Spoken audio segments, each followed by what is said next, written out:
Welcome to the Business English Podcast, where you get to hear insights and tips from real-life coaching sessions that I have with my clients. My name is Tanya, and I'm a business communication coach for non-native speakers. So if you're an international professional who wants to communicate clearly and confidently in English, you're in the right place.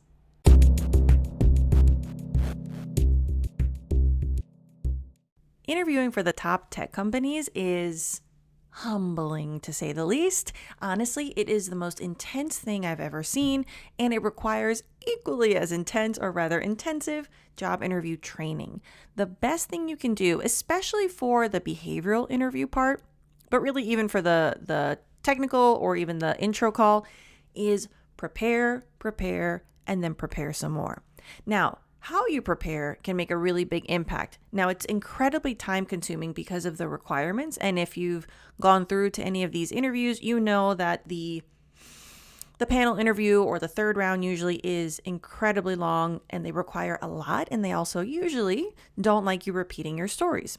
So this does not mean it's impossible. Whenever you feel really extra overwhelmed, remember that all the people that already work there went through this. So you can do it too. Now, when you're preparing, back to the best practices tip, the best thing I recommend for you and what I do with my clients is don't write it and then practice it. And by it, I mean the STAR format for the behavioral questions.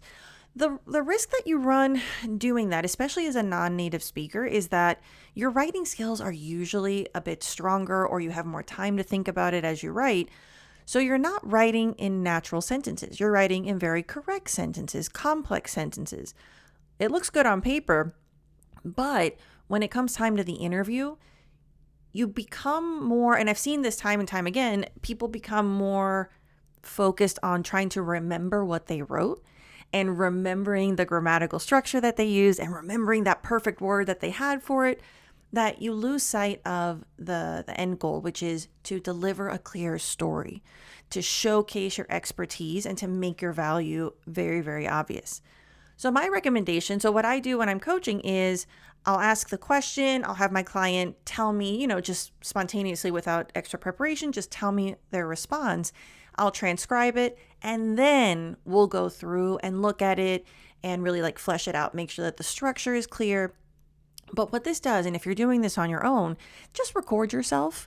You can do voice to text on a Google Doc. You can just record yourself and then transcribe it. What it does is when you enter the editing phase, don't overcomplicate it. Really understand that the way you spoke it is very close to the structure that you're verbally comfortable with. So keep the sentences simple. And in fact, if you see that what you did was you kept saying and, so you never stopped your sentences, you just kept adding to them. When you're editing, be mindful of that. Take out those ands, make them separate sentences. In fact, put every sentence in a separate bullet point. Whatever it takes for you to be able to recall, not memorize because you want to recall, but you want to do it in a way that is genuine to the English that you use to speak. And that's really the key to this. So that when the time comes for you to actually be in the interview, what I want you to do is recall the story. I want you to recall the situation, the task, the action, the response, the connection.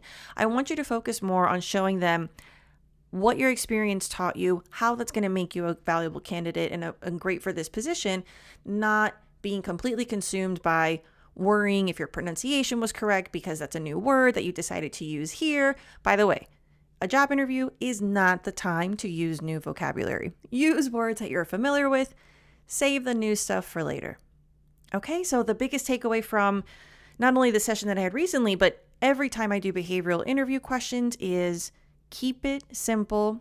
Use your natural English, the natural speaking English, which is different than your written English. So don't write it first, say it first, transcribe it, edit it, and then practice.